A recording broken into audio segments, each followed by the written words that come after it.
Figueroa Fernández. Muchas gracias. Antes de entrar al fondo del proyecto, me parece que es necesario precisar que en el considerando séptimo se establecen consideraciones generales respecto a la difusión de propaganda gubernamental en periodo prohibido. Dentro de esta se señala que los sujetos que pueden incurrir en una violación al artículo 41, base tercera, apartado C de la Constitución, párrafo segundo constitucional, son los poderes y entes públicos. No obstante, se considera que los medios de comunicación social también son sujetos que pueden incurrir en dicha violación por tratarse de los medios a través de los cuales se actualiza una probable difusión de propaganda prohibida por el 41 de la Constitución. Por ello, esto debe estar precisado más allá del fondo en el proyecto, me parece, toda vez que no es de esta manera como afirma el propio proyecto. En cuanto a los hechos analizados en el proyecto, en un primer momento, debe destacarse que la Dirección Jurídica realizó diversas acciones de investigación, tanto directas como indirectas, para determinar si en el presente caso se estaba en presencia de un contrato para la difusión de los materiales que fueron denunciados. En este sentido, no solo se preguntó a los involucrados si habían celebrado algún contrato para dicha difusión, sino que además se pidió a los servidores públicos involucrados que remitieran todos los contratos celebrados durante la gestión actual del gobierno estatal que estuvieran relacionados con la difusión de sus actividades. Se preguntó a los medios impresos que difundieron los materiales la forma en que se distribuyeron en los espacios de sus diarios, los criterios para ello, la forma en que se diferencia una inserción pagada de una no pagada, y se tiene un contrato de comercialización firmado con el Gobierno del Estado de México. Se indagó con la Secretaría de Finanzas del Gobierno del Estado de México si el programa operativo anual correspondiente al año 2012 se tuvieron previstos o reportados las erogaciones de gastos relacionadas con la contratación de espacios en medios de comunicación, en particular de prensa escrita, para la publicación y difusión de acciones y logros de gobierno y, en su caso, en qué periódico y bajo qué concepto se ejercieron. Se recabó información de la Comisión Nacional Bancaria y de Valores a través de la Unidad de Fiscalización de los Recursos de los Partidos Políticos del IFE sobre las operaciones bancarias de aplicación, pagos, transferencias, cheques cobrados, cheques pagados, etcétera, que realizó el Gobierno del Estado de México en el periodo de campañas en el proceso electoral federal 2011-2012. De todas estas diligencias, no se establece, a partir de todas ellas, la existencia de un vínculo contractual entre los medios de comunicación impresos que difundieron los materiales denunciados y el servidor público denunciado, en este caso del Gobierno del Estado de México. No obstante, siguen existiendo elementos en el presente expediente que no pudieron ser aclarados en la investigación y que no permiten tener certeza si se trata de notas periodísticas y no, como se ha denunciado, de gacetillas, como tal en estos propios medios. Se denunció la difusión de 63 materiales en 12 medios de comunicación en un periodo de 2 meses durante las campañas electorales. Se ha dicho ya, no repetiré todos los medios que estuvieron involucrados en dicha difusión.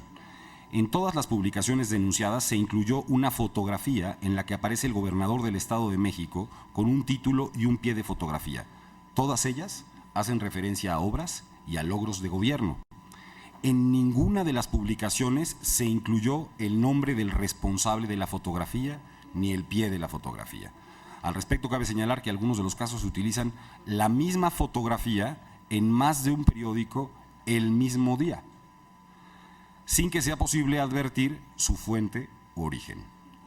Ninguna de las fotografías corresponde a alguna nota que reseñe en el resto de la plana del periódico, sin que reseñe las actividades que en la propia fotografía aparecen. En el caso de las publicaciones del periódico La Jornada, todas vienen insertas en un recuadro sin que se aprecien otros materiales con las mismas características. De lo anterior, que se puede advertir no solamente una conducta similar y sistemática entre los medios de comunicación, sino un tipo de difusión que parece idéntica de logros de gobierno con imágenes como tal. Cabe señalar que en los códigos de ética de varios de los medios de comunicación impresa referidos se establecen los derechos del lector en un proceso de autorregulación que hace que estos propios medios tengan que hacer distinguir a lo que es la propaganda de aquello que son los contenidos noticiosos propiamente, lo que se advierte en algunos de los casos. Al responder a uno de los requerimientos formulados a los servidores públicos denunciados, señalaron lo siguiente, que es un hecho notorio que su administración inició el 16 de septiembre de 2011, por tanto, al día de la fecha, el Poder Ejecutivo aún no celebraba contrato con medios de comunicación impresos. En este contexto y ciertos del periodo de campañas electorales, así como de reflexión y jornada electoral, dentro del actual proceso comicial del 30 de marzo al 1 de julio del 2012. Oportunamente se remitieron, nos dice también esa propia autoridad, oportunamente se remitieron oficios a diversos medios de comunicación impresos a fin de ordenar la suspensión de sesiones pagadas del Gobierno del Estado durante las citadas etapas del proceso electoral. Al respecto, llama la atención que, si no habían celebrado algún contrato, ¿cómo era posible que estuviesen enviando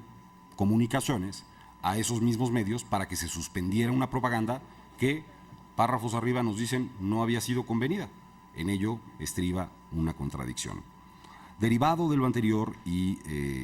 para ahondar en este mismo número de aspectos, yo creo que es y hubiese sido muy necesario, como lo ha hecho la Secretaría Ejecutiva en otras ocasiones, acudir a especialistas en la materia para que nos ofrezcan un dictamen de carácter pericial respecto de este mismo tipo de aspectos que permitieran abonar en el proceso de certeza de esta autoridad para la toma de una determinación de si el material que aquí se difunde es material periodístico propiamente o se trata de las gacetillas denunciadas, tomando desde luego en consideración en esos propios dictámenes incluso las reglas que los propios medios impresos se han dado a sí mismas para hacer estas distinciones que son muy claras y muy evidentes. Por ejemplo, en el caso del periódico La Jornada, que incluso establece un recuadro en donde distingue la propaganda de las notas propiamente. Por último, llama la atención que siendo los medios de comunicación la vía